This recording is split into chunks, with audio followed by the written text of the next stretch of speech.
Los hermanos sean unidos porque esa es la ley primera. Tengan unión verdadera en cualquier tiempo que sea, porque si entre ellos pelean, los devoran los de afuera. 90 buques mercantes, 20 de guerra, 20 de guerra.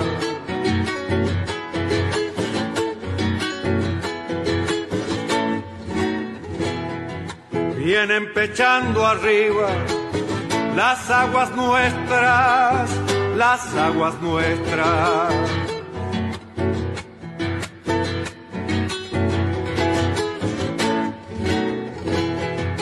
Veinte de guerra vienen con sus banderas, con sus banderas.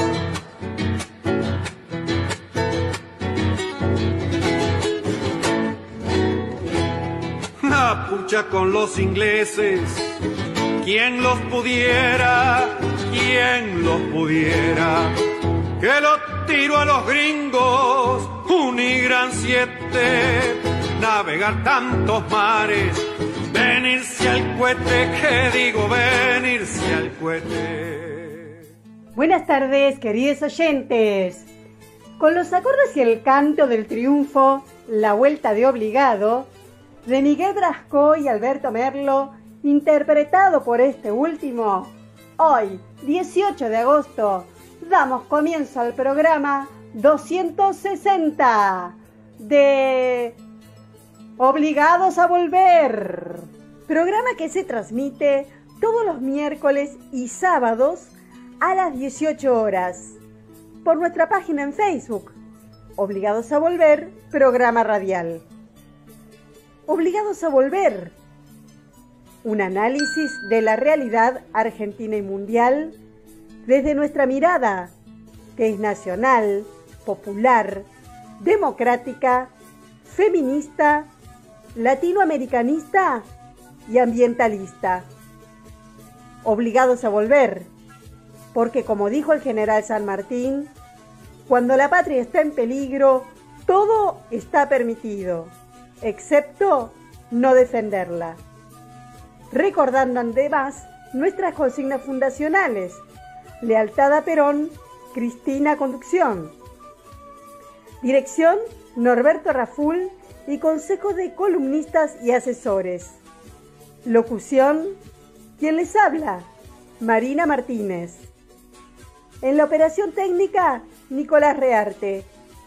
A continuación, Norberto nos comentará, como suele hacerlo, el temario de nuestro programa de hoy. Buenas tardes, Norberto.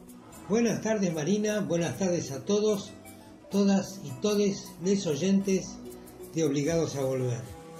Programa número 260, que corresponde al miércoles 18 de agosto.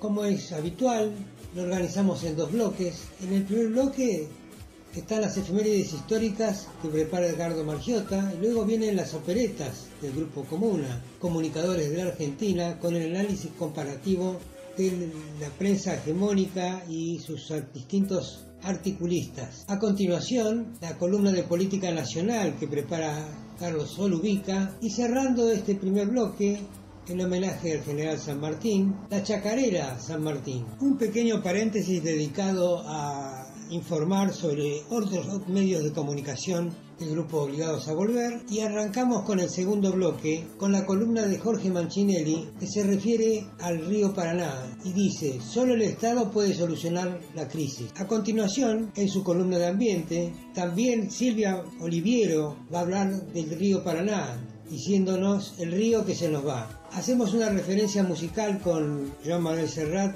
y su tema Padre Pare, para entrar en el cierre del bloque y del programa con nuestro invitado columnista Jorge Rachid, que va a hacer su columna con el síndrome postraumático de guerra es un daño más de la pandemia. Bien, dicho esto, ¿qué te parece, Edgardo, si arrancás con tu columna de efemérides? Conocer el pasado para iluminar el presente y construir el futuro. Efemérides correspondientes a la semana que se inicia. 19 de agosto de 1948. impulsada por el gobierno del general Perón, se sanciona la ley que crea la Universidad Obrera Nacional. La misma comenzó a funcionar en 1952. En 1959 fue reorganizada, cambiando su nombre por el de Universidad Tecnológica Nacional. 20 de agosto de 1976 ocurre la masacre de Fátima. En el marco del terrorismo de Estado, aquel 20 de agosto, 20 hombres y 10 mujeres que habían sido secuestrados por fuerzas militares y policiales del primer cuerpo de ejército fueron apilados y dinamitados en Fátima, un pueblo de la provincia de Buenos Aires cercano a Pilar. 21 de agosto de 2003, el Senado convierte en ley la anulación de las leyes de obediencia debida y punto final, conocidas como las leyes de impunidad o del perdón, que impedían que los responsables de los delitos de lesa humanidad fueran juzgados. 22 de agosto de 1951 se realiza el Cabildo Abierto del Justicialismo convocado por la CGT. Una multitud proclama frente al Ministerio de Obras Públicas la candidatura de Eva Perón como vicepresidente para las elecciones a celebrarse en noviembre de ese año. Evita declinará su postulación el 31 de agosto de 1951. Hoy, el edificio del Ministerio de Obras Públicas exhibe en sus fachadas, por iniciativa de Cristina, 2 retratos de Evita realizados mediante estructuras de hierro. 22 de agosto de 1972. Se produce la masacre de Trelew. 16 integrantes de distintas organizaciones armadas fueron asesinados en la base Almirante Sar. A modo de escarmiento por la fuga de otros prisioneros días antes, el 22 de agosto, 19 prisioneros fueron sacados de sus celdas a las 3:30 de la madrugada. Mientras se encontraban de pie con la vista puesta en el piso, tal como se les había ordenado, fueron fusilados y ametrallados a quemarropa. Solo 3 sobrevivieron y fueron los encargados de contar la verdad, ya que la versión oficial del suceso indicaba que se había producido un nuevo intento de fuga. Los 3 sobrevivientes fueron asesinados por la dictadura del 76. 23 de agosto de 1812, el ejército patriota a las órdenes del general Manuel Belgrano se retira de Jujuy en dirección a Tucumán en lo que se conoce como el éxodo jujeño. 23 de agosto de 1962, es secuestrado y desaparecido Felipe Vallese, miembro de la Juventud Peronista y delegado de la UOM. Felipe Vallese, presente ahora y siempre. Continuando ahora con nuestro programa, vamos a escuchar un repaso a los comentarios políticos de la prensa hegemónica. Las operetas al 15 de agosto que prepara Comuna, comunicadores de la Argentina. Euforia editorial por la foto que tapa la película. La prensa opositora usa a fondo, como es de esperar, la publicación de la fotografía del festejo en Olivos en julio del 2020. Anticipa cálculos sobre el impacto en las próximas elecciones legislativas y todavía más.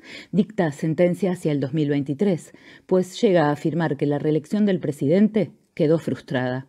El hecho le sirve para la estrategia de desacreditar al gobierno en toda la línea, empezando por la vacunación. Los relatos editoriales venían bastante desmañados. La oposición no tiene una palabra para hablar de la economía y las maniobras sobre vacunas venenosas, falta de dosis y operaciones deficientes mostraban poca efectividad. Varias notas se encaminaban a instalar la idea de una votación con ausentismo elevado por desánimo, rechazo y o apatía ante la clase política. Pero el sonoro episodio en la Quinta de Olivos repuso energías, más aún con la expectativa de más imágenes, fotografías o videos que serán mostradas a medida que se acerque la cita electoral. Lo saborean varios articulistas de Clarín, La Nación e Infobae, que coinciden en enmascarar la expectativa como temor oficialista. La unanimidad de la ofensiva es, como en ocasiones anteriores, muy compacta y abarca todos los tonos del amplio dispositivo del relato opositor, que va de columnistas pensantes y atildados a los brutales que escupen odio en cámara, pasando por animadores, animadoras, artistas y famosos de ocasión. Juana y Van der Koy, Viñaski el filósofo y el Dipi, Feynman y Tenenbaum, Canosa y Morandini, Kirchbaum y el surfer huidizo del 2020, Morales Solá y La Nata, y una larga lista de militantes de la más diversa calaña se anota en esta cruzada, que incluye reclamos al gobernador Kicillof para que sancione al presidente como Amaru Botana, ya que Olivos queda en la provincia de Buenos Aires. Que la foto impacte en el resultado electoral, anhela Jacqueline en La Nación. Que los moderados se vuelquen a la oposición, reclama Moreno en el mismo diario. Que el Frente de Todos no logre obtener los votos propios, clama Van der Koy en Clarín. Que nadie vote a un mentiroso, grita Tenenbaum en Infobae. En especial Clarín se enfoca en el 2023. Así como estuvo entre los primeros en hablar del proyecto de reelección de Alberto Fernández, tachándolo como insólito, el jefe de redacción Kirchbaum le dice ahora que se olvide. Ya venía haciéndolo todo mal en todas las líneas de acción. Temeroso, como toda la derecha, al aprecio ciudadano, a la política sanitaria, dictamina el domingo 15 el plan de recuperar terreno con las vacunas ha quedado manchado. No es que haya sido original. El sábado ya lo había escrito un subordinado suyo, Abascal. En la misma línea, Tenenbaum dice que el presidente perdió su herramienta principal hacia el 2023 y, entusiasmado centrista, pide que Kicillof lo multe y, de paso, también a la vicepresidenta por otras actividades. Este redactor, junto con Lechmann y Strumiger, también de Infobae, y los Viñaski y Fioriti de Clarín, coinciden en la expectativa por la aparición de más imágenes a medida que se acerca la votación. También recuperó fuerzas el anhelo de ruptura en el Frente de Todos, que, según estos relatos, ya se había roto antes, pero ahora parece que sí. Hay cisma, dice Clarín, y está la ira de Cristina Kirchner, y hay intrigas y facturas, todo atribuido a fuentes anónimas, como es costumbre. Para cumplir la orden de presentar a la coalición gobernante sumergida en el caos final, ningún redactor osa recordar algún principio del oficio periodístico, pero hay quienes quieren el primer premio, como la redactora Yasten Blanqui de La Nación, quien el domingo publica una nota llena de declaraciones textuales de otro funcionario, otros asesores, un importante miembro del gabinete, un estrecho colaborador, otros componentes del oficialismo y hasta un importante consultor. En fin, estas groserías parecen indicar que el despliegue quiere ocultar que aún es prematuro medir las consecuencias de los hechos en Olivos y que no está claro que el dispositivo opositor pueda embolsar las ganancias. Eso explica la encuesta a todo vapor que Clarín supuestamente encargó y que supuestamente realizó Management and Fit a 1.200 personas entre viernes y sábado, con datos procesados a velocidad de récord mundial para que estuvieran listos para la edición del domingo. Y los resultados abonan obviamente la tesis del derrumbe presidencial y la ilusión por el cambio de orientación de casi un cuarto del electorado. La publicación de la imagen en Olivos aplastó desde el jueves los habituales despliegues mediáticos en clave opositora. Pero antes de eso, Clarín ya había publicado 3 notas contra las vacunas y la vacunación, que se aplica la segunda dosis, sí, pero se aplica menos la primera, que salieron las dosis de Sputnik 2 del laboratorio argentino Richmond, sí, pero no se aplica ninguna. La palabra presidencial, que viene siendo atacada desde hace meses, había recibido una buena metralla también antes del jueves, por decir que la conexión a Internet debe ser asumida como servicio público. Van der Koy, Pagni y Morales Solá fueron los primeros en quejarse a nombre de las empresas que, tipearon sin sonrojarse, compiten libremente. También Pagni y Bonelli en Clarín se anotaron en la recordación al gobierno sobre que Estados Unidos quiere acaparar el negocio de la tecnología 5G en América Latina y le cerrará el paso a China. En los matices más extremistas del despliegue se mantuvieron en La Nación relatos y versiones que tiran la actualidad política 4 décadas y media hacia atrás. El redactor de Bedia publicó que hay señales negativas en el ámbito militar por la designación de Tayana en defensa. Señales, repitió, claramente negativas, y debates entre uniformados por el pasado político del ministro. Fue tal la brutalidad de este discurso, revisión del modus operandi de condicionamiento y derrumbe de los gobiernos democráticos, que hasta en el mismo diario hubo disidencia, nada menos que a cargo de Morales Solá. Tayana es un buen cuadro político, se conoce su espíritu dialoguista, aunque tenga el defecto, tipió, de identificarse con el Grupo de Puebla. Todavía más, dijo que su pasado militante será cosa de historiadores. Espíritu bonachón que tal vez el columnista quiera aplicar a sí mismo, si se recuerdan sus servicios de propaganda al operativo Independencia en Tucumán y al terrorismo de Estado. En cambio, incapaz de toda sutileza, Bonelli fue a fondo el viernes en clave de guerra no tan fría. Sullivan, el enviado de Estados Unidos que estuvo en Buenos Aires hace 10 días, recordó al presidente el rechazo de Washington a Cristina Kirchner. Esto, mientras a Máximo se le conoce poco la voz y ninguna idea, y Axel Kicillof añora la vieja Rusia. La redacción es suficientemente confusa como para que sea imposible saber si eso lo dijo el enviado, si lo dictaron Kirschbaum y o Magneto, o si McCarthy les habló desde la tumba. Esto fue Operetas, Comuna, Comunicadores de Argentina, Facebook, Comunicadores de Argentina, Twitter, @comuna_rg.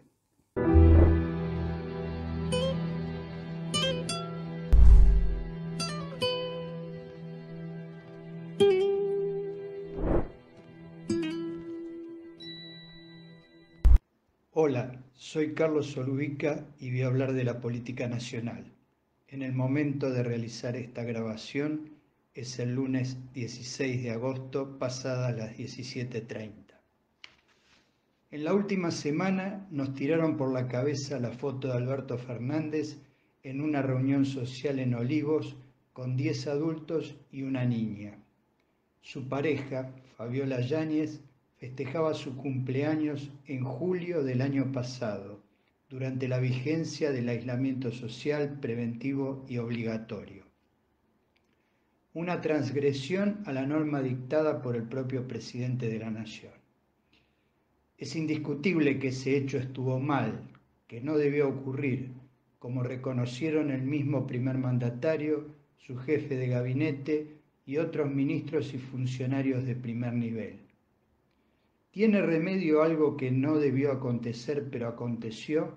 No, ninguno. Solo cabe reconocer la falta y disculparse. Todas y todos, en mayor o menor medida, habremos sentido bronca por este disparo en el pie de nuestro gobierno, que le sirvió en bandeja un argumento de campaña a la oposición carente de ideas y propuestas para ofrecer al electorado. ¿Afecta a la imagen presidencial la revelación de lo que ocurrió el año pasado? Sin dudas que sí. En manos de Alberto estará el recomponer su imagen con la gestión. ¿Afectará electoralmente a los candidatos del Frente de Todos? Nadie seriamente puede decir que lo sabe. En todo caso, hagamos cada una y cada uno lo que corresponde para reducir el daño. En este sentido, me gustaría hacer algunas reflexiones para sortear la tentación de quedar enfrascado en un juego de réplica y contrarréplica con la oposición, que les serviría a ellos, o en el mejor de los casos, a ninguno de los dos. La antipolítica siempre está al acecho en estas circunstancias. Son todos iguales, podría decirse. Para tomar dimensión de las cosas, los errores reales más graves, y pongo el graves entre comillas, que le pudieron achacar al gobierno nacional desde que asumió fueron 3. La imprevisión que, al comienzo de la cuarentena, derivó en largas colas de jubilados, jubiladas y beneficiarios de prestaciones sociales en general. la vacunación de un grupo reducido de personas por fuera de las prioridades establecidas por las autoridades y la reunión social en Olivos. Los dos primeros hechos detonaron la salida de Alejandro Vanoli y de Ginés González García. Por el tercero, la oposición pide el juicio político al presidente de la Nación, solo como recurso para mantener el tema en la tapa y los títulos de sus medios de prensa amigos. Así como no soy partidario de hacerle el juego a la oposición entrando en una discusión estéril, tampoco suscribo la técnica de la autoflagelación. A lo hecho, pecho. Hablamos de una foto tomada hace más de un año atrás. Alguien misteriosamente encontró o guardó esa foto para utilizarla en el momento justo. Aunque me molesta el error de Alberto, no me preocupo tanto porque pienso que si no tenían la foto, hubiesen inventado cualquier otra cosa para ensuciarlo y llevar la campaña electoral al terreno que más les gusta como buenos chanchos que son, el barro. Una semana antes lo intentaron con Florencia Peña y las supuestas fiestas sexuales en Olivos. Claro, en el caso que nos ocupa fue un acontecimiento real, pero ¿acaso no mantuvieron largo tiempo en las noticias la falsa reunión de Cristina con el juez Casanelo en Olivos, basada en dos falsos testigos? ¿Acaso no acusaron, encarcelaron, llevaron a juicio y condenaron a Amado Boudou por el testimonio de un militar retirado que escuchó de espaldas una conversación en un bar entre dos personas a las que no les vio la cara, y de un falso arrepentido que recibió un hotel boutique como pago de su falso arrepentimiento? ¿Acaso no mantuvieron procesados y al borde del juicio oral a varios funcionarios del gobierno de Cristina por la denuncia falsa de una diputada que fue con su tía a relevar precios de cunas en el 11? No quiero seguir, porque la lista de acusaciones falsas es larga y no terminaríamos más. Además, todas y todos las sabemos de memoria. Me voy a preocupar en serio si un día Alberto se enamora de Cristalina Georgieva y hace un arreglo ruinoso con el Fondo Monetario Internacional. O si en aras de ese arreglo acuerda un alineamiento automático con Estados Unidos. O si decide hacer un ajuste fiscal bajando sueldos de empleados públicos y jubilaciones. O si descubro que tiene cuentas y sociedades en paraísos fiscales. O si promueve un blanqueo de capitales para beneficio de sus familiares y amigos. O si me entero que es dueño de una empresa que tiene deudas con el Estado y decide condonarle esas deudas. O si promueve devaluaciones y fuga de capitales. O si renegocia contratos de concesión y aumenta tarifas por un interés personal. O si se hace amigo de los especuladores y revienta a las pymes. O si decide congelar salarios y abrir la importación de todo tipo de productos para bajar la inflación. O si le reduce el presupuesto y le quita el rango ministerial a las áreas de salud, de educación y de ciencia y tecnología. O si decide no abrir más hospitales ni universidades porque ya hay muchos. O si promueve créditos hipotecarios que terminan ahorcando a quienes se ilusionan con acceder a la vivienda propia. O si deja vencer vacunas en galpones. O si les saca los medicamentos gratis a los jubilados. O si manda a espiar a todas y todos los que considera opositores o una amenaza para su gobierno. O si habilita la represión a la protesta social y el gatillo fácil en las fuerzas de seguridad. O si decide hacer horario de oficina para no estresarse. O si se toma 3 meses de vacaciones por año. Mientras ninguna de estas cosas ocurra, voy a pasar página de un hecho que considero secundario frente a todo lo que se hizo bien y a lo mucho que todavía queda por hacer.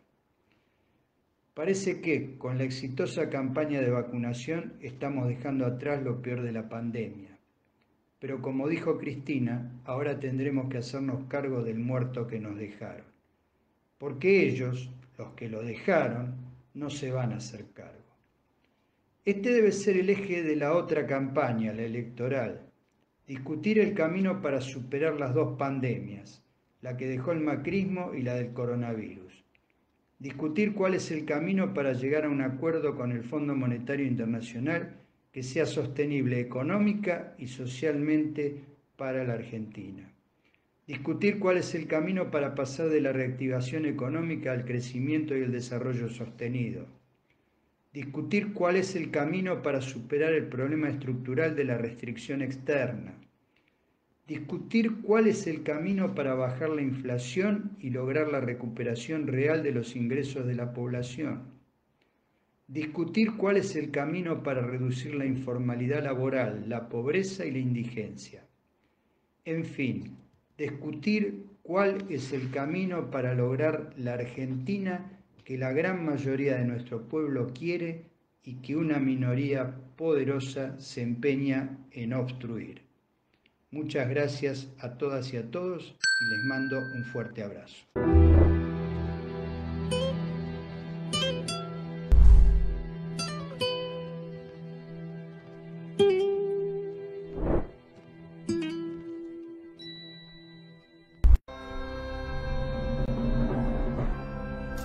¡Seamos libres!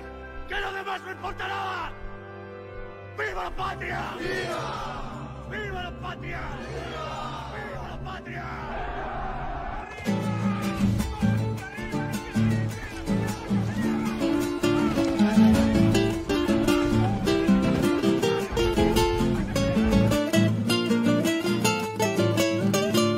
Cuando canto chacarera, siento ganas de recordar al más grande de la patria, San Martín el General.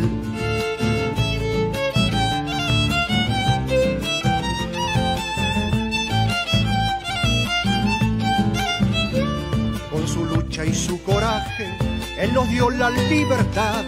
Su visión fue siempre grande por su América natal.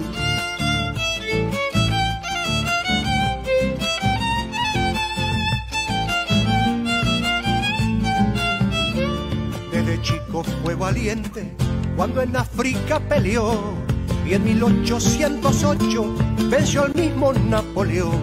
San Martín, como te quiero, sos un grande de verdad, sos el padre de la patria, mi teniente general.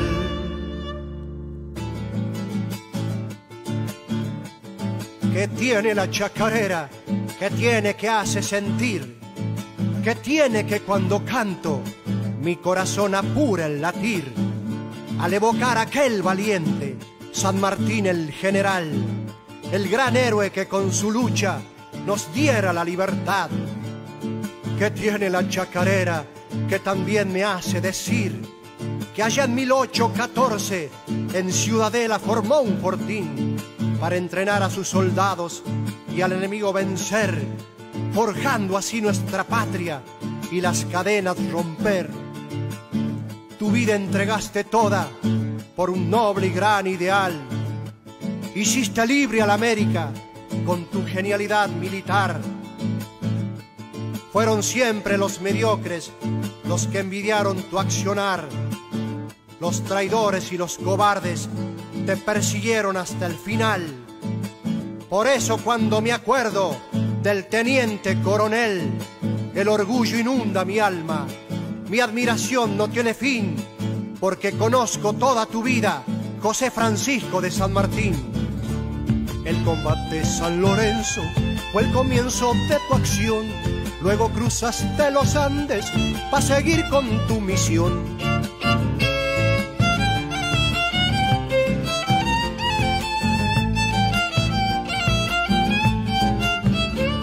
Ganaste allá en Chacabuco, también venciste en Maipú, liberaste el pueblo de Chile y también todo el Perú.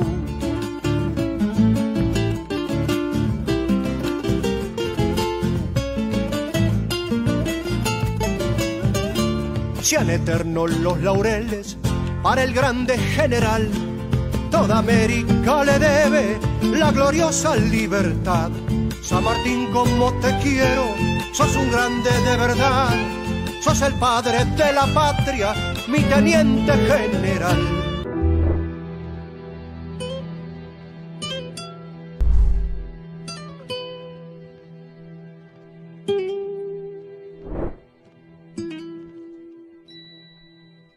Obligados a Volver se solidariza con Milagro Sala, injustamente detenida desde enero de 2016, y con todos los demás detenidos y perseguidos por el régimen macrista y sus cómplices del sistema judicial, por la pronta liberación de los presos políticos. Antes de continuar con Obligados a Volver, les invitamos a conocer todos nuestros medios de comunicación. Nuestras páginas en Facebook, Obligados a Volver, programa radial, y La Lealtad Política y Cultura, con informaciones e imágenes diarias de los temas tratados en el programa de radio. El grupo de Obligados a Volver, dispuesto para el intercambio de información y debate entre nuestros oyentes. También el rotativo de Obligados a Volver, un servicio cotidiano de noticias, arte, música y buen humor al que se accede adhiriendo a un grupo de WhatsApp. Les recordamos suscribirse a nuestro canal de YouTube Obligados a Volver, donde pueden consultar los programas ya emitidos y material audiovisual en varias listas de reproducción.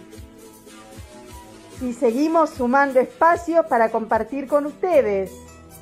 Ahora también estamos de lunes a jueves a partir de las 21 horas comentando las noticias más importantes en un nuevo espacio llamado Comentarios Obligados. Los esperamos, como siempre, en nuestra página en Facebook, Obligados a Volver, programa radial.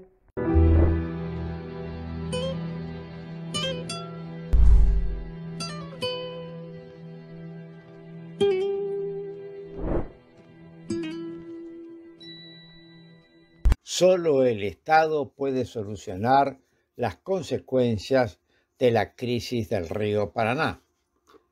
No hace falta ver televisión, leer diarios, hacer del celular una parte del cuerpo y enredarse en redes sociales para tener una mínima idea de que hay problemas con el clima. Inundaciones, incendios pavorosos, sequía que se va convirtiendo en desertización van tomando espacio y tiempo en el ambiente social. A cierta distancia de la vida diaria en grandes conglomerados urbanos de la Argentina, distancia que se acorta viendo hacia adelante la disponibilidad de agua potable, nos enteramos que diversas ecorregiones argentinas se han encontrado bajo fuego, afectando ecosistemas como humedales, pastizales y bosques. En el documento Argentina incendiada, lo que el fuego nos dejó, dado a conocer por la Fundación Ambiente y Recursos Naturales, fechado en el mes de diciembre de 2020, se informa que en solo 11 meses de ese año se prendieron fuego 1.106.121 hectáreas en 22 provincias. Los incendios más extendidos fueron en las provincias de Córdoba, 326.800 hectáreas, Entre Ríos, 309.460 hectáreas, Chaco, 85.000 hectáreas y Salta, 71.870 hectáreas. La afectación de humedales tampoco ha tenido límites. Un ejemplo irrefutable a simple vista de la población que habita el área metropolitana Buenos Aires es el delta. Para disponer de agua se necesitan forestación y humedales. A esa destrucción hay que sumarle los 30 millones de hectáreas de bosques y selvas de la Amazonía destruidas en Brasil en los últimos 20 años y los 6 millones de hectáreas del Pantanal Paraguay anulados en ese periodo. La crisis hídrica de la Cuenca del Plata está producida por la destrucción ambiental, deterioro que agudizan las 57 represas sobre la Cuenca del Paraná de la que se abastece el embalse de Itaipú, la represa binacional de Brasil y Paraguay. Juan Borús, subgerente de Sistemas de Información y Alerta Hidrológico del Instituto Nacional del Agua, INA, sostuvo respecto de la bajante del Paraná que estamos en una situación muy mala con una perspectiva de estar peor. Ese diagnóstico fue publicado por Página 12 el 15 de agosto. El funcionario del INA advirtió que la situación actual del río Paraná es muy mala y que es la manifestación más evidente del cambio climático en nuestra región. Es un escenario tan especial, dijo, esto que estamos viviendo, que no tiene mucha comparación con los últimos 80 años, con lo cual eso dificulta mucho la tarea de mirar para adelante y hacer un pronóstico porque la cuenca ha cambiado tremendamente. Juan Borús manifestó que Argentina es cada vez más Paraná dependiente y afecta la navegación, la fauna íctica, las tomas de agua, no solamente en cantidad de agua, sino en calidad también. La crisis del sistema hídrico del Paraná ha generado dos resultados contradictorios. Uno, negativo, expuesto con claridad por el subgerente de Sistemas de Información y Alerta Hidrológico del Instituto Nacional del Agua. Al resultado negativo se le contrapone un resultado positivo. Ese resultado es el involucramiento del Estado Nacional en el desarrollo y ejecución de una solución duradera y estable del problema. Ahora bien, para que esa solución sea posible, deben darse dos condiciones, una de naturaleza necesaria y otra de naturaleza suficiente. La condición necesaria es la existencia de un Estado nacional. La condición suficiente es que ese Estado sea soberano y esté al servicio del pueblo.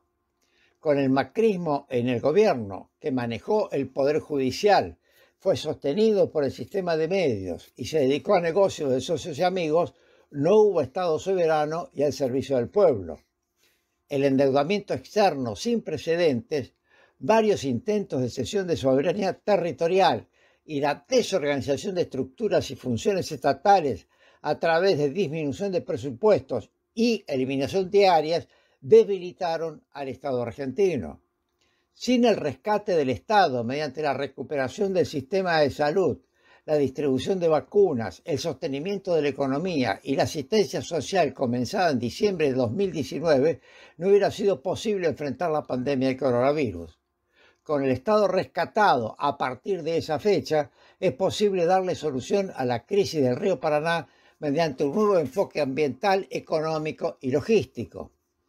Muestras de esa perspectiva se encuentran en el trabajo que tiene a su cargo la Unidad de Información Financiera, que trata la crisis no desde el río, sino desde el espacio que integra, identificado como el corredor litoral, constituido por 4 dimensiones: terrestre, fluvial, marítimo y aéreo.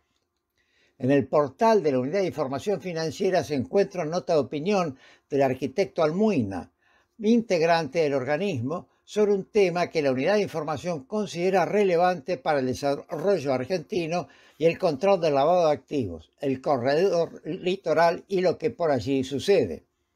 Desde mediados del año 2020, con el inicio de la nueva gestión, la Unidad de Información Financiera ha centrado parte de su atención en torno de uno de los ejes más relevantes para el desarrollo argentino y el control del lavado de activos, el comercio lícito e ilícito a través del corredor litoral. Ese corredor se extiende en más de 1.700.000 kilómetros cuadrados en nuestro país. En los últimos meses, el vencimiento de la concesión, la prórroga del contrato con Hidrovía Sociedad Anónima y los esfuerzos para instalar el tema en la conciencia social permitieron que la cuestión pudiera adentrarse en la agenda pública. Así, aunque el debate actual por la licitación de la denominada hidrovía es clave para el futuro económico del país y posibilita una discusión histórica sin precedentes, consideramos, dice el informe del funcionario de la UIF, que el foco de la discusión es el control integral de todas las actividades económicas que transcurren en terrenos, puertos y aguas del corredor litoral. La planificación territorial estratégico-económica no solo es necesaria para establecer un control serio sobre las embarcaciones y sobre las actividades desarrolladas a lo largo del litoral, sino también para prevenir el narcotráfico, el contrabando de armas y las posibles fugas de divisas y el ingreso de dólares ilegales a nuestro país. maniobras que generan severos perjuicios a nuestro sistema económico nacional. En lo que respecta a la comercialización de alimentos, es necesario que sean bien distinguidas las actividades lícitas e ilícitas a lo largo de todo el litoral, verificando la trazabilidad de los volúmenes y zonas de producción, obligando a desmontar todas aquellas instalaciones no reglamentarias a fin de que puedan solamente operar los operadores industriales y portuarios expresamente habilitados por las autoridades competentes. El rediseño de la mal llamada hidrovía Paraguay-Paraná, sostiene el documento, así como su salida al Río de la Plata y la vinculación al Canal Magdalena, ofrecen la oportunidad histórica de diseñar y ejercer el debido control a lo largo del litoral fluvial y oceánico. En este sentido, desde la UIF se ha sostenido a través de los documentos técnicos presentados entre el Ministerio de Transporte que este es el momento adecuado para la creación de un órgano de contralor con la intervención de agencias federales que centralice las operaciones llevadas a cabo en el corredor litoral y se conforme una base federal de información económica de carácter preciso, en tiempo real, exacto y evolutivo, que incluya el mapeo de zonas de producción estiva y la cantidad de productos efectivamente transportadas, industrializados y embarcados. Esa planificación de las acciones permitiría poner en freno a las actividades ilícitas, liberando las costas de emprendimientos ilegales y estimulando las regiones y actividades provinciales deprimidas, a la vez de resguardar los intereses fiscales y económicos del Estado y de las actividades productivas legales. El trabajo de la Unidad de Información Financiera, cuyas manifestaciones seguiremos tratando en próximas columnas, en conjunto con los organismos públicos abocados al cuidado y prevención del medio ambiente, demuestra que la Argentina vuelve a tener un Estado soberano y al servicio del pueblo, condición suficiente que hace posible la recuperación del Estado Nacional. Un Estado que hará posible poner en funcionamiento el corredor litoral que hace base en la costa atlántica y su proyección en la Antártida.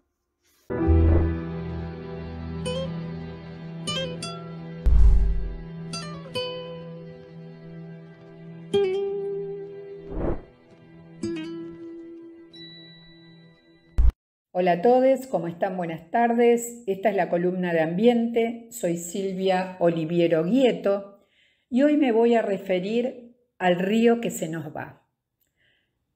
Hemos leído en los últimos meses sobre esta bajante histórica que está sufriendo el río Paraná y que está afectando a toda la zona del litoral y que remonta, digamos, a los datos del año 1944, cuando se dio también una situación de estas características.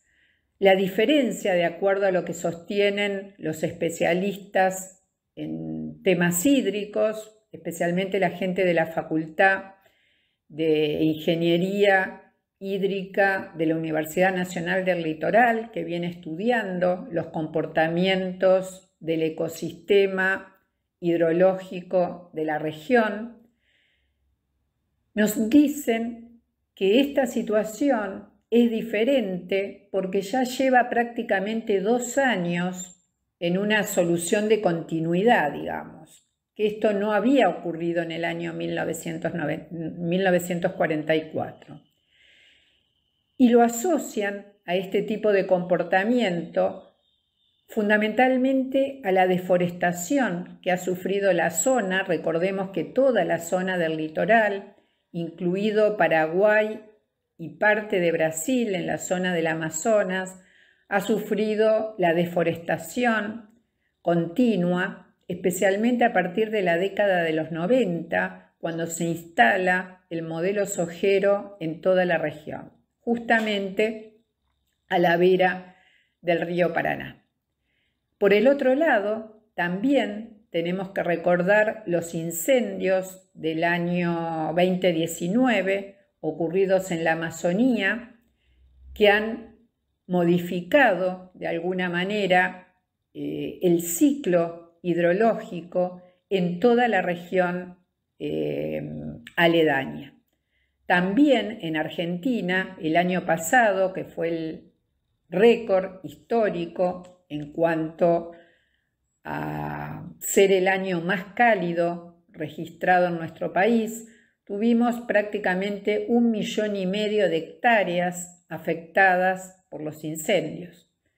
Y esto también obedece a este ciclo de sequía que se ha extendido, que es el fenómeno de la Niña, pero que se ha extendido y se ha agudizado justamente por las condiciones del calentamiento global en todo el planeta.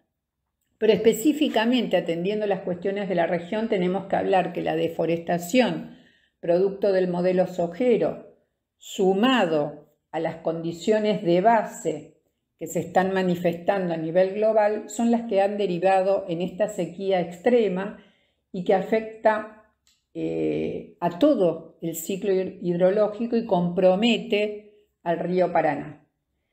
Tenemos que recordar que esto afecta a las poblaciones que viven a la vera del río, ya que la fuente de provisión de agua potable para estas poblaciones es justamente el río, y hoy hay problemas de captación de agua porque está a un nivel muy bajo el mismo. Y por el otro lado, tenemos que ver también las actividades económicas y productivas, especialmente las cooperativas pesqueras, de la cual viven muchos de los trabajadores de la zona, que hoy están severamente afectadas por esta bajante del río que les impide, desarrollar este tipo de actividad de pesca y también de alimentarse de los peces, porque muchas de las poblaciones que se encuentran a la vera del río y cerca de los ríos que son los afluentes y efluentes del Paraná, viven fundamentalmente de una dieta a base de pescado. Así que bueno, estas son las consecuencias graves de tipo social, de tipo económico, que están sufriendo las poblaciones. Ya hay alrededor de 80.000 personas que están recibiendo agua en bidones, porque el agua no solamente es escasa, sino que no está en condiciones de ser potable, así que bueno, le están suministrando bidones para preparar sus alimentos, para higienizarse y para consumir. Toda esta zona del litoral, desde Misiones, Santa Fe, Entre Ríos, Chaco, Corrientes, y parte de la provincia de Buenos Aires están bajo lo que se declaró una emergencia hídrica. Pero también en estas condiciones está la Patagonia, ya que hace un par de décadas también sobre todo en la última década, se ha reducido sustancialmente las precipitaciones y esta es una región árida y también como consecuencia del calentamiento global y el aumento del deshielo de glaciares y de la nieve de la alta montaña, los ríos han ido reduciendo su caudal. Esto ha afectado severamente el río Limá y el río Negro, por lo tanto también en esa región de la Patagonia, de Chubut, Río Negro, Neuquén, se ha declarado la emergencia hídrica y hay poblaciones que también están siendo afectadas por la falta de agua, incluso complica la generación de la energía sobre aquellas que dependen de las centrales hidroeléctricas como la del Chocón. Así que bueno, estamos en esa situación en la Argentina, en una situación muy preocupante. ¿Por qué?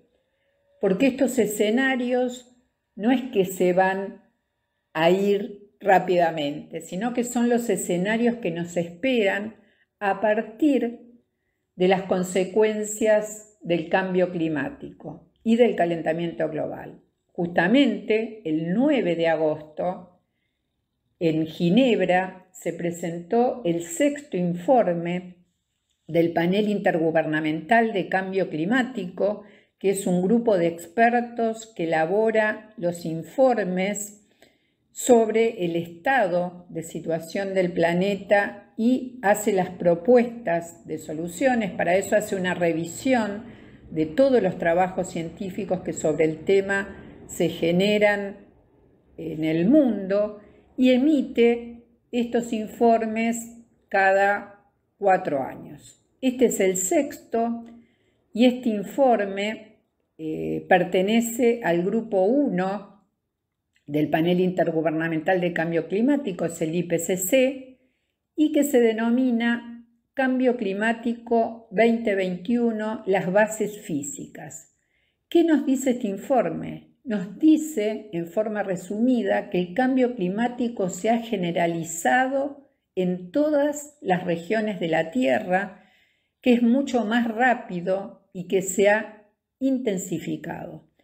Esto es lo que nos dicen los científicos y que se han observado modificaciones en el clima que no tienen precedentes, no solo en miles de años, sino en cientos de miles de años, y que algunos de esos cambios que se están produciendo no se podrán revertir dentro de varios siglos o milenios. Y acá me quiero detener para asociar a lo que nos está ocurriendo, digamos, con la bajante del río Paraná y este estrés hídrico que estamos sufriendo, que justamente en una de las consecuencias, digamos, del calentamiento global que se observan, es que el cambio climático está intensificando el ciclo hidrológico y que esto conlleva a una mayor intensidad de las precipitaciones y de las inundaciones asociadas, así como también de sequías más intensas en muchas regiones. Esta afectación en los patrones de precipitación es probable que en algunos casos las hagan más intensas, mientras que en otras, sobre todo en las regiones subtropicales, que serían las nuestras, se van a ver agravadas por la falta de las mismas. Como vemos, esta situación que está viviendo no solamente nuestro país, porque estamos insertos en esa casa común, están derivadas de este impacto que han producido, también lo dice el informe, ya en forma innegable, las actividades humanas y las actividades productivas que ya han afectado el clima y que nos esperan consecuencias muy graves si no se reducen en forma urgente las emisiones de dióxido de carbono. Pero en el medio de esa transición de reducción necesitamos políticas que refuercen lo que se llama la resiliencia de las infraestructuras para atender la adaptación a ese cambio de clima que ya llegó y que impidan aumentar el sufrimiento humano. Bueno, yo los dejo con estas noticias. También me olvidaba que justamente hace 2 días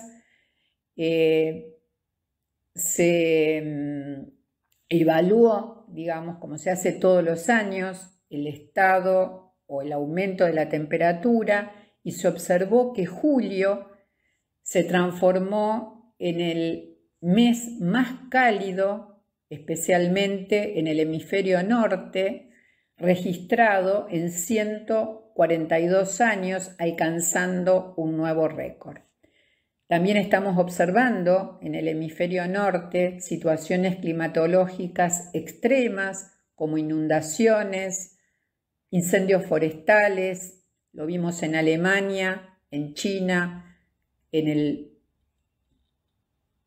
norte de los Estados Unidos y sur de Canadá, España e Italia, que están viviendo temperaturas por arriba de los 40 grados inéditas. Todo esto está provocando situaciones de afectación en la salud de la población. Así que bueno, este es el estado en el cual estamos. Esperemos en el caso local que de una vez por todas la agenda ambiental ocupe un lugar prioritario, porque cuidar nuestra casa común es también cuidarnos a nosotros mismos. Bueno, les agradezco que estén ahí. Nos encontramos en la próxima reunión. Chau, chau.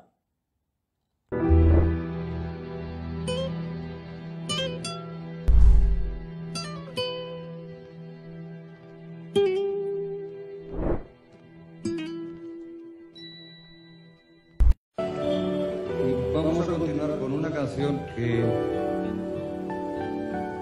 personalmente, a pesar de ser una vieja compañera de camino, a mí me gustaría no tener que cantarla. Me gustaría que quedara obsoleta, porque la realidad fuese otra. Pero tal como van las cosas, no parece que este sea el camino. Es una canción que se llama Para, y que más o menos dice: Padre, dígame que le han hecho al río que ya no canta, que resbala como esos peces que murieron bajo un palmo de espuma blanca. Padre, el río ya no es el río. Antes de que llegue el verano, esconda usted todo lo que encuentre vivo. Que le han hecho al bosque, Padre, que no hay un árbol. ¿Con qué leña encenderemos fuego? ¿Y en qué sombra nos cobijaremos, Padre, si el bosque ya no es el bosque? Antes de que se haga oscuro, guarde usted un poco de vida en la despensa, porque sin leña y sin peces tendremos que quemar la barca. Tendremos que arar sobre las ruinas y cerrar la puerta de casa con muchas llaves. Y usted nos dice, Padre, que si hay pinos hay piñones, que si hay flores hay abejas, y cera, y miel. Pero el campo ya no es ese campo. Alguien anda pintando el cielo de rojo y anunciando lluvia de sangre. Alguien que ronda por ahí, Padre. Son monstruos de carne con gusanos de fierro. Asómese y les dice que usted nos tiene a nosotros. Y les dice que nosotros no tenemos miedo, Padre. Pero asómese, porque son ellos los que están matando la tierra. Padre, deje usted de llorar, que nos han declarado la guerra. Es una canción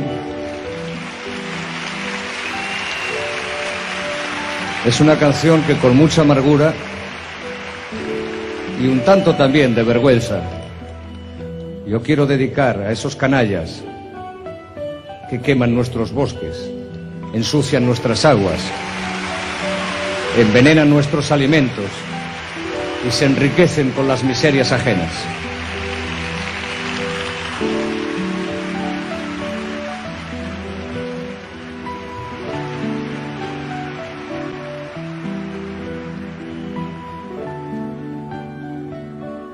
Pare, digueu-me què li han fet al riu que ja no canta. Rellisca com un barb mort sota un pa d'escuma blanca. Pare, que el riu ja no és el riu. Ara, abans que torni l'estiu, amagui tot el que és viu.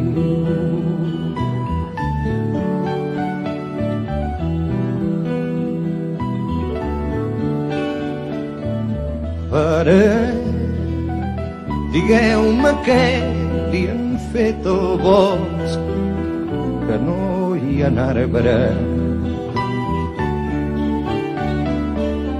A l'hivern no tindrem foc ni a l'estiu lloc on aturar-nos. Pare, que el bosc ja no és el bosc. Pare, abans de que es faci foc, tanquem la vida al rebot. Sense llenya i sense peixos, pare, ens caldrà cremar la barca. Hi haurà el blat entre les runes, pare, i tancar amb 3 panys la casa. I dèieu vostè, pare, si no hi ha pils no es fan pinyons, ni cucs ni ocells. Pare, si no hi ha flors no es fan abelles, cera ni mel. Pare, que el camp ja no és el camp. Pare, del cel avui ens plou sang, el vent ho canta plorant.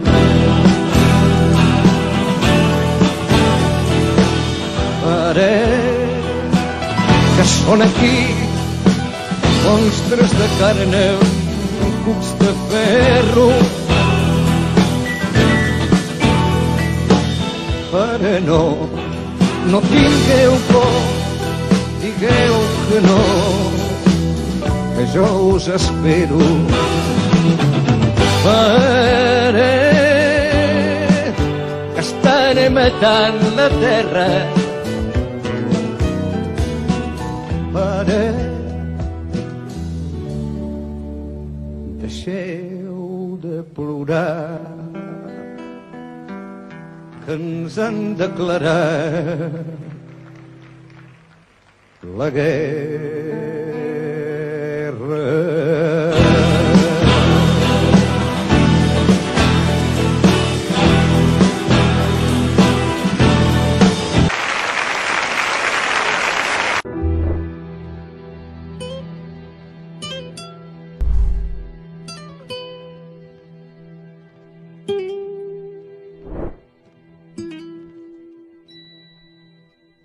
Para el programa Obligados a Volver, para Norberto Raful. El síndrome postraumático de guerra es un daño más de la pandemia. Es el artículo de quien habla Jorge Rachid. La guerra es una situación imprevista, violenta, disruptiva y dolorosa en la vida de los pueblos. Impacta con una conmovisión generalizada que lleva tiempo comprenderla. Cambia los hábitos de vida, transforma las relaciones familiares y sociales, genera dolores en la comunidad y en los lazos afectivos, para familias y afectos. Impacta en las economías propias y nacionales. Genera hambre, desocupación, desolación, pobreza e indigencia. Altera los mecanismos institucionales que se hacen lentas en la justicia y las decisiones parlamentarias, también las reparaciones individuales y sociales. Es, en definitiva, la guerra, una catástrofe que hiere profundamente los cuerpos sociales e individuales, con su secuela dramática de muertes, dejando daños psicológicos llamados estrés postraumático de guerra.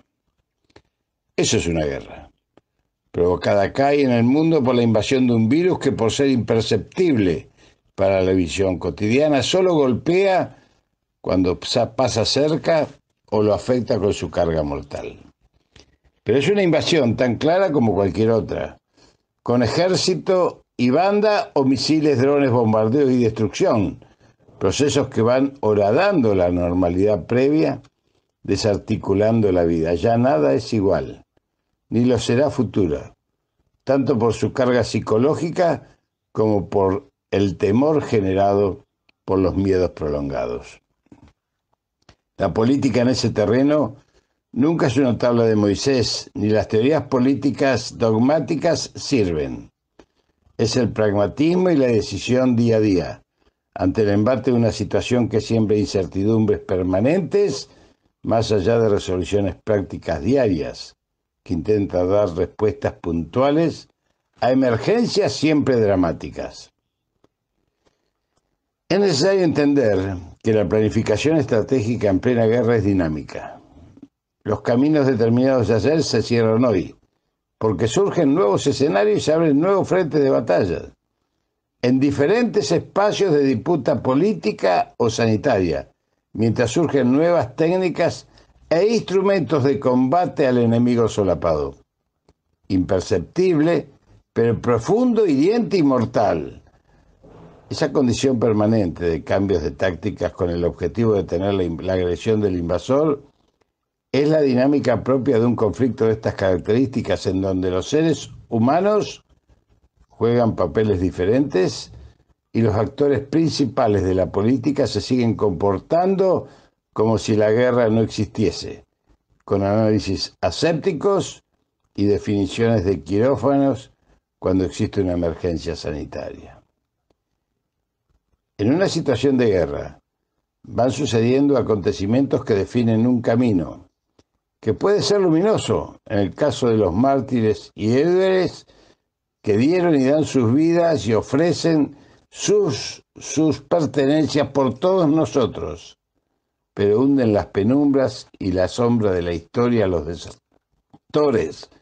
desertores a quienes no duraron en colocar a millones de argentinos de rehenes de tácticas políticas electorales con prácticas negacionistas y judicialización de instrumentos de políticas sanitarias para cuidar la vida de los argentinos.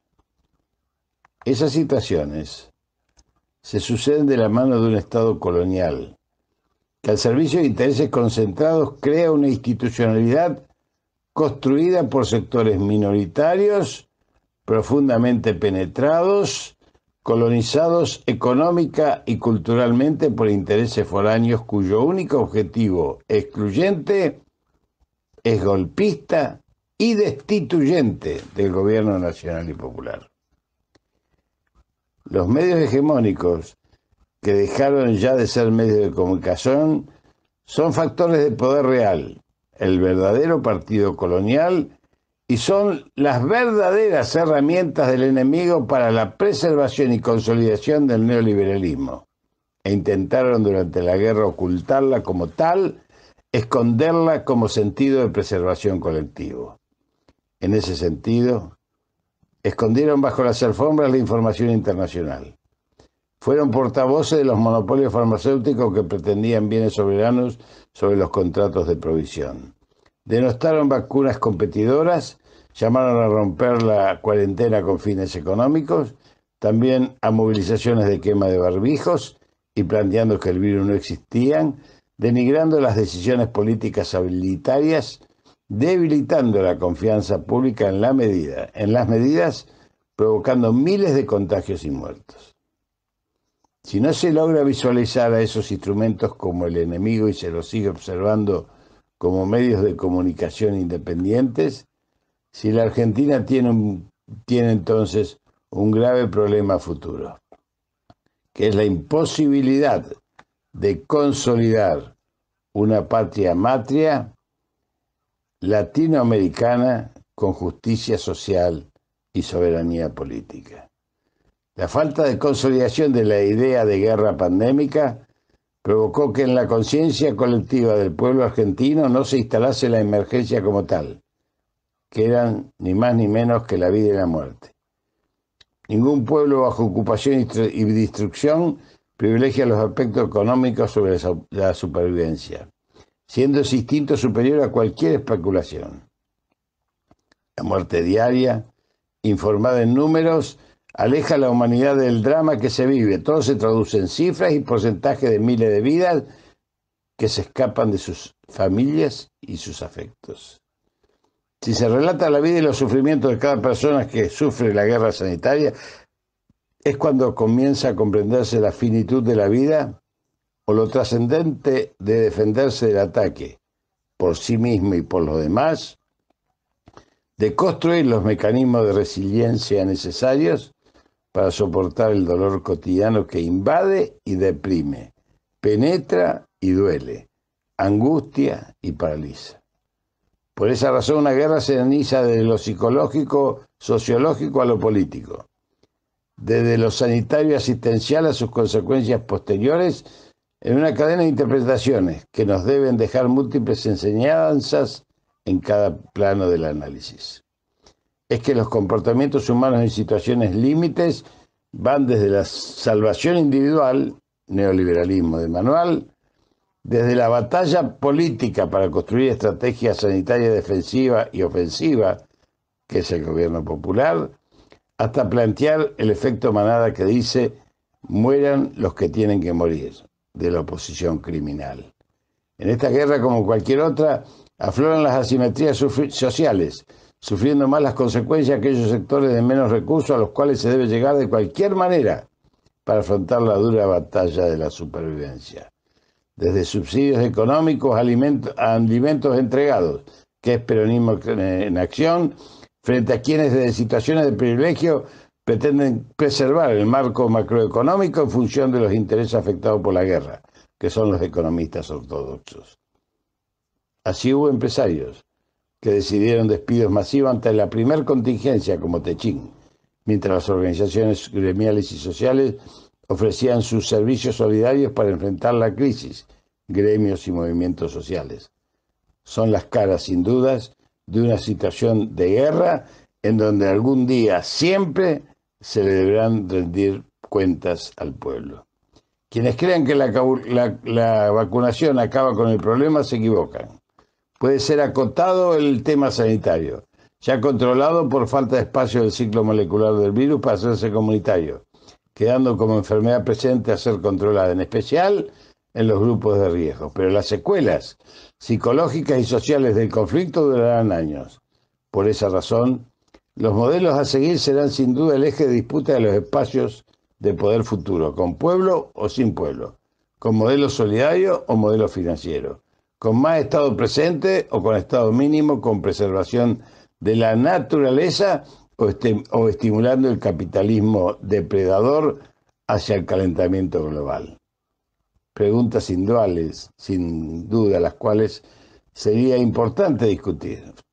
Frente a tanto ataque mediático, frívolo, superficial, que pretende alterar los temas de fondo de un pueblo que ansía reconstruir un camino de liberación nacional y social. Jorge Rachid, primero La Patria, Ciudad de Buenos Aires, 17 de agosto del 2021. Biblioteca Dosada, La Guerra Psicológica, Dr. Ramón Carrillo, de Osvaldo Vergara Bertiche, Qué hacer en salud, Goyán, Kepler, Rachid, Robert, Skarsky, Stolkiner, de Editorial Coligüe, Sofrimiento psíquico cultural contemporáneo y resiliencia, de Alves de Oliveira, Rachid Dueñas, Editorial Universidad de Brasil. Muchas gracias.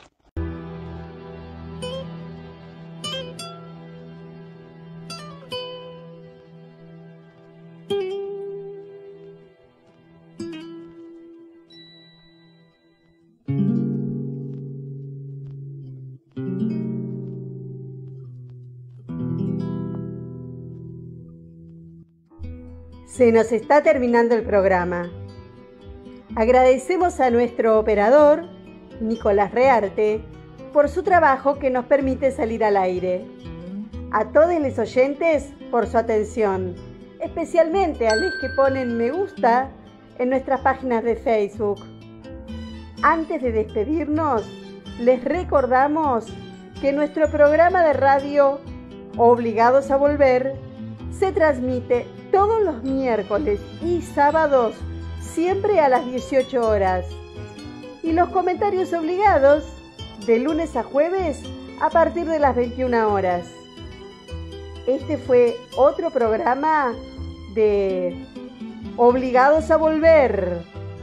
acompañándoles en sus casas desde la de cada uno de los que hacemos este programa, cumpliendo las disposiciones del Gobierno Nacional en la lucha contra la pandemia. Volvimos, pero estamos obligados a seguir militando, porque la patria sigue estando en peligro, ya que la derecha reaccionaria, que no acepta que fue derrotada en las urnas, acecha sin disimulo para desgastar y combatir a nuestro gobierno, elegido por el pueblo. Por eso, continuaremos nuestra tarea siguiendo el legado del Libertador San Martín. Cuando la patria está en peligro, todo está permitido, excepto no defenderla. Recordando y reivindicando nuestras consignas fundacionales: lealtad a Perón, Cristina Conducción.